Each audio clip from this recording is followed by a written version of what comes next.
Russia rarely lets on that it's suffering casualties in Ukraine, but the funeral of a 23-year-old soldier underlines the losses are real.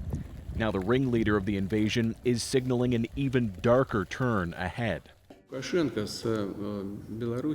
Russian state TV, President Vladimir Putin said he's struck a deal with his ally from Belarus, Alexander Lukashenko. A plan to house tactical nuclear weapons under Russian control in Belarus. I do not think that it's a panic time or anything like that. It's Putin trying to escalate because he has problems.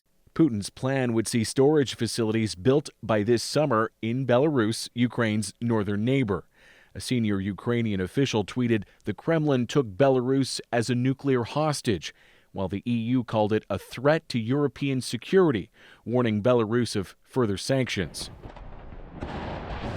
Tactical nuclear weapons are much smaller than the kind mounted on intercontinental ballistic missiles, designed for attacks on the battlefield, but they've never been used and carry huge risks.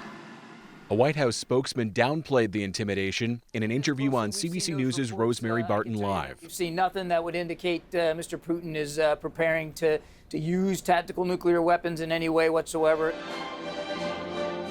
It was just last week that Putin welcomed China's leader, Xi Jinping, to Moscow. Xi didn't publicly promise Russia any weapons, but appears to have left the Kremlin emboldened. This is not a coincidence that we're seeing now what Putin is doing. Putin pointed out Washington stores part of its own nuclear arsenal abroad, but NATO quickly highlighted a big difference. The alliance says Western nations respect nuclear arms control agreements, and Putin does not. Thomas Dagler, CBC News, Washington.